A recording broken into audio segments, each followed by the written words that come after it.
Well, the romance between Jane's niece Betty and Carl, the nephew of Mr. Race's wealthy business partner, isn't going so well.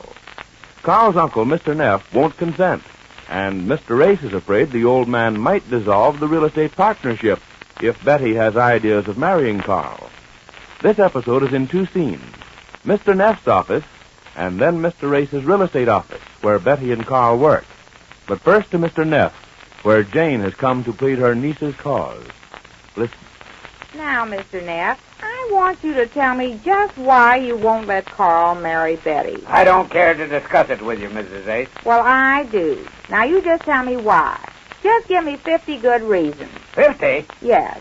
You give me one good reason why you should. One? Oh, that's easy. One good reason. Well, Take your time. Thanks. Well, she's very pretty. Bah! What? I said bah. What do you mean? You think she isn't? I haven't noticed. I don't care. That's no reason. Oh. Well, I'll give you another one. But she is as pretty as a picture. You haven't seen her with her hair pinned up wearing one of those new hats that comes down. Mrs. Ace, I don't care what she looks like. Oh. Well, just so you don't say she isn't pretty. Pretty, I said, not beautiful. I know she's no Venus B. DeMille, but she is. She's no what? What? What did you say?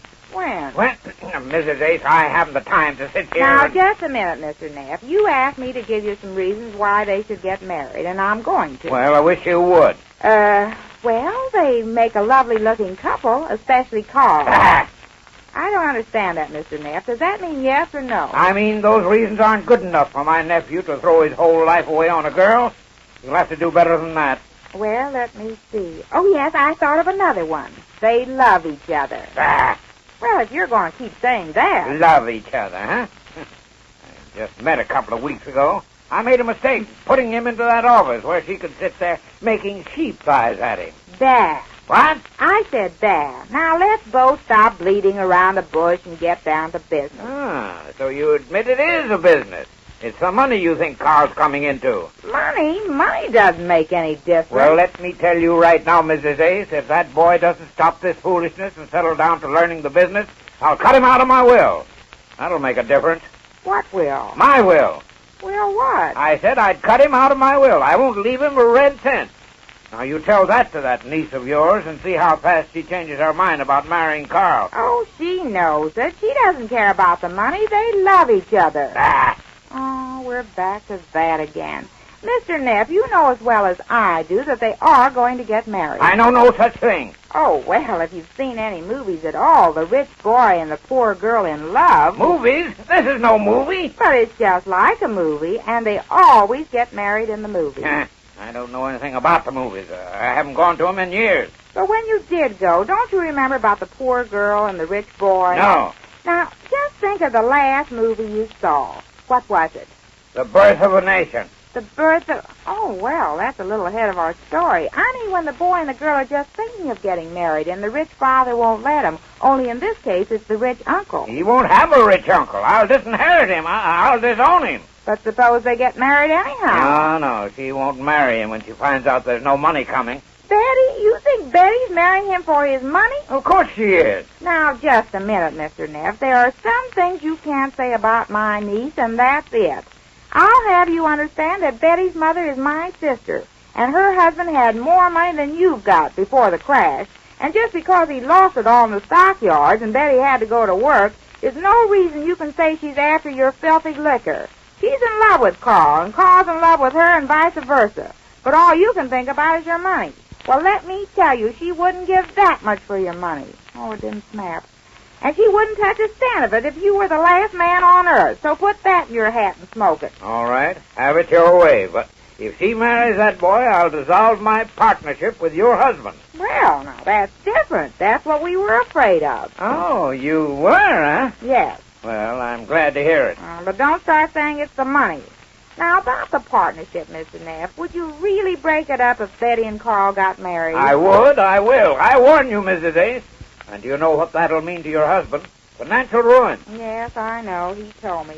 But why do you feel that way about Betty? It's not Betty. It's any girl. I don't feel that Carl's ready to think about getting married. I sent him through school and spent a fortune so he could study law. And I'm not going to sit by and watch him throw his career away on a girl. time for that later. What do you mean later? After he's settled down and gotten a full knowledge of all my business interests.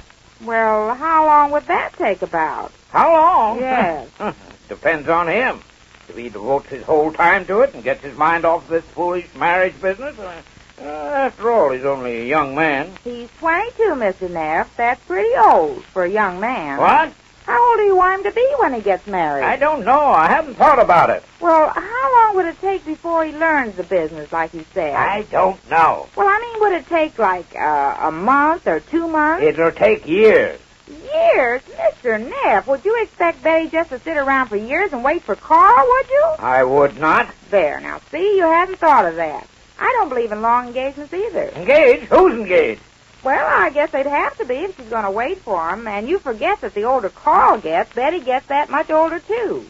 You wouldn't want him to marry an old maid, would you? Mrs. Ace. You see, you haven't thought about that.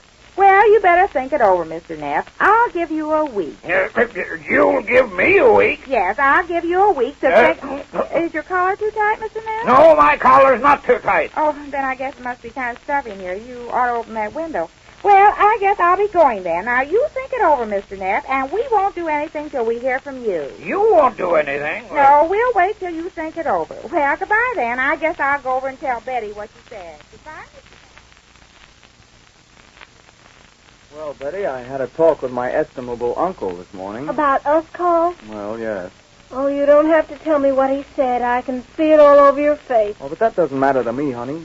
I told you what we do, and after this talk with him, I'm more convinced than ever that we'll do it. We'll run away and get married. I'm afraid not, Carl. But, Betty, you said you would. I know I did, Carl, but... But what? Only yesterday you stood right there and said you would. What's happened?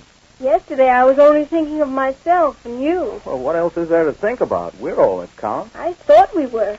But since then, well, my aunt and uncle have been telling me some things. What thing? Please, Carl, let's not talk about it. We just can't get married unless your uncle gives his consent. But if I'm willing to, I don't see why you won't. After all, Betty, it's me he's cutting off without a cent. And I can make a go of things on my own, in law. Honestly, I can. I know you can, Carl, but I've got to think of my uncle. After all, I do owe him something.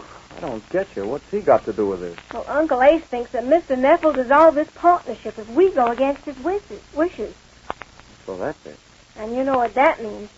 Uncle Ace is dependent on Mr. Neff. He only just started to do well here since your uncle came into the business. This would mean ruin for him. Oh, I see. Oh, Carla, I'm so miserable. This isn't my uncle, it's your uncle. But there is one ray of hope. I don't see it. My aunt. Your aunt, what about her? She's over there now having a talk with your uncle. She's going to try and win her over to our side. That chance she's got. I don't understand what he's got against me. Oh, it's not you, Betty. It's any girl. He just doesn't want hello, me to... kids. And Jane, what did he say? Well, it's a long story. Sad one, I can see that. What? What did he say, Aunt Jane? Is there any hope? Well, he's thinking it over. Thinking it over. Yes. There, you see, I told you she'd do something. Oh, Aunt Jane, I love you. You're welcome. But what did he say? What did you say to him that you even got him to consent to think it over? I said I'd give him a week to think it over. You give him a week. Yes. He's weakening, Carl. We'll win him over yet. I can't believe it. Can't believe it. I just came from there. I can't believe you won him over. It's so easy. He was pretty hot under the collar when I talked to him about it. He was? Well, isn't that... He was just now when I left him. He was what? Hot under the collar. I thought at first What it did was... he say, Aunt Jane? Tell us everything. Well, wait till I sit down. I'll tell you the whole story. I can't believe it. Well, you will when I tell you. First, he said he thought Betty wanted to marry you for your money. Well, I let him have it. I said, oh, yes, and things like that. And when I was through, he understood that Betty didn't care that much for the money. Oh, it worked that time. Well, then he said about the partnership. He'd break it up, he said, if Carl didn't wait before he got married. And I said, how long? And he said, it might be years. And I said, years? I said, don't you know that the older Carl gets, Betty gets older too? And you wouldn't want your nephew to marry an old maid, would you? I said, you just think it over. I'll give you a week, I said, and I walked out. You walked out? Yes. Did he say he'd think it over? Well, no, but he must be thinking it over because Oh, I... Aunt Jane, you had my hopes up.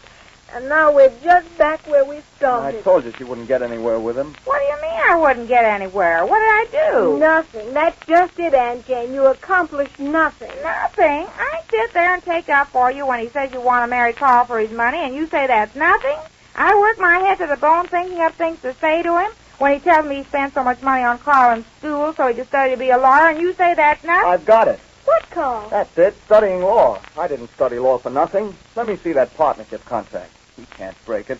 We've got it, Betty. She just gave me the idea. What happened? My back was turned. Carl, do you think you can do it? Of course I can. What happened? I wasn't paying attention. What a joke on the old man. He paid for my law education. Now it'll come in handy. Let me see those partnership papers. You got them here somewhere? I think they're in the file. Get them, honey. Well, what happened? What's going on? It ought to be here, Carl. We'll find it somewhere. He can't dissolve a partnership any time he wants to. I can't make heads or shoulders of what you two are talking about. And if somebody doesn't tell me, I'm going to get good and mad. Mrs. Ace, don't you see? I think we found a way to save the partnership. If I can see the papers, I'll soon find out if he can dissolve this partnership. I'm sure he can. That's all we're interested in keeping this partnership going.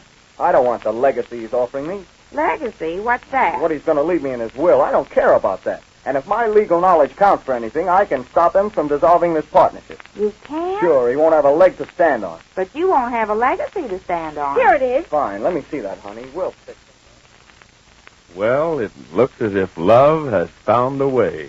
But just how Mr. Neff takes to it, we learn when next we meet the Easy Aces.